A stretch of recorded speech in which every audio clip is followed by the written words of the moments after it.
आज के इस वीडियो में हम डिस्कस करने जा रहे हैं मोबीक्विक सिस्टम्स लिमिटेड आईपीओ के बारे में। यह company prepaid digital wallet and online payment services provide करती है। इस कंपनी का आपने नाम तो सुना होगा, भले आपने यूज नहीं किया होगा।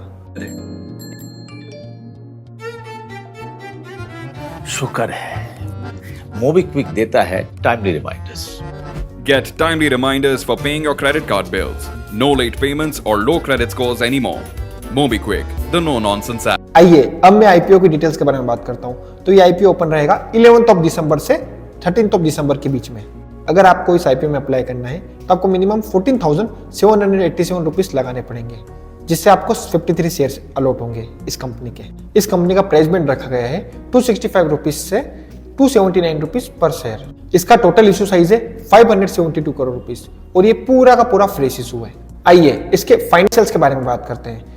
अगर इसके एसेट्स की बात करें तो 900 करोड़ के स्टेबल एसेट्स हैं। रेवेन्यू की बात करें तो इसका रेवेन्यू FY 2022 में 543 करोड़ था, जो कि बढ़कर FY 2024 में 800 करोड़ हो गया है। प्रॉफिट की बात करें तो FY 2024 में 14 करोड़ का प्रॉफिट था, लेकिन अगर हम देखें FY 25 जो कि फर्स्ट क्वार्टर है फाइनेंशियल ईयर 25 का, उसमें कंपनी को लॉस हुआ है अप्रोक्स 6 करोड़ रुपीस का। मतलब कंपनी अभी भी लॉस मेकिंग ही है। ये एक बहुत बड़ा नेगेटिव पॉइंट है इस आईपीओ के पर्सपेक्टिव से देखे तो। कंपनी की बोरिंग 206 करोड़ की है। कंपनी का डेट इक्विटी रेशियो देखे जो कि 0.73। इक्विटी रेशियो देखे तो ये थोड़ा सा तो ज्यादा है ही। रिटर्न ऑन नेटवर्थ की बात करें तो RONW है इसका 8.6%, जो कि कम ही है। कंपनी लॉस मेकिंग है तो कंपनी का अर्निंग पर शेयर नेगेटिव मिलेगा, प्राइस अर्निंग रेशियो भी नेगेटिव मिलेगा, तो कंपेयर नहीं कर सकते हैं। इसके पीयर कंपैरिजन है जैसे कि पेटीएम, इसका भी पी रेशियो नेगेटिव है। अफर्म्स होल्डिंग उसका भी पी रेशियो नेगेटिव है। पेपैल होल्डिंग्स उसका भी पी रेशियो नेगेटिव है। तो एक बात तो पता चल गई है, इस सेगमेंट की सारी कंपनी पैसा बर्न कर रही है, सारी की सारी कंपनी लॉस मेकिंग है। अगर हम ऑब्जेक्ट ऑफ इशू की बात करें तो कंपनी इन्वेस्टमेंट करना चाह रही है, फंडिंग करना चाह रही है अपनी फाइनेंशियल सर्विसेज और पेमेंट सर्विसेज बिजनेस में। अब मैं आपको बताता हूँ इसका फाइनल कंक्लूजन। आपको इस आईपीओ में अप्लाई करना है या नहीं करना है, और करना है तो लिस्टिंग गेन के पर्पज से करना है या लॉन्ग टर्म के व्यू से करना है। तो सबसे पहले बात करता हूं मैं लिस्टिंग गेन के पर्पज से। तो सबसे पहले देखते हैं इसका ग्रे मार्केट प्रीमियम। इसका ग्रे मार्केट प्रीमियम तो अभी बहुत ही अच्छा चल रहा है। इसका ग्रे मार्केट प्रीमियम करेंटली चल रहा है 46%। ग्रे मार्केट प्रीमियम अगर 20% से ऊपर होता है तो वो कंपनी अच्छी मानी जाती है। तो ग्रे मार्केट प्रीमियम के हिसाब से तो कंपनी बहुत ही अच्छी है। सेकेंड फैक्टर देखेंगे डिमांड।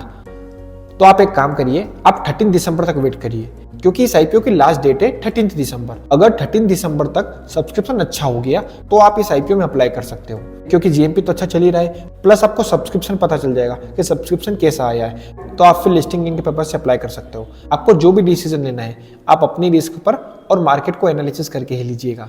अब मैं बात करता हूँ लॉन्ग टर्म के व्यू से इसके पॉजिटिव और नेगेटिव के बारे में। तो सबसे पहले देखें तो इसका सेक्टर तो बहुत ही अच्छा है, क्योंकि आजकल अगर देखें तो डे बाई डे इसकी डिमांड कम नहीं होगी और फ्यूचर में बढ़ेगी ही बढ़ेगी, जैसे कि फोन पे हुआ, गूगल पे हुआ। हाँ, मोबीक्विक इनसे थोड़ी पीछे है तो एक ये नेगेटिव पॉइंट हो सकता है। बाकी सेक्टर तो काफी अच्छा है। आइए नेगेटिव्स की बात करते हैं। सबसे पहला नेगेटिव है फाइनेंशियल्स में लगातार उतार चढ़ाव देखने को मिल रहा है और FY 22 एंड 23 में लॉस देखने को मिला है। FY 24 में जरूर 14 करोड़ का प्रॉफिट हुआ है, लेकिन अगर हम देखें FY 25 जून 2024 जो कि फर्स्ट क्वार्टर था FY 25 का, उसमें अगेन 6 करोड़ का लॉस देखने को मिला है।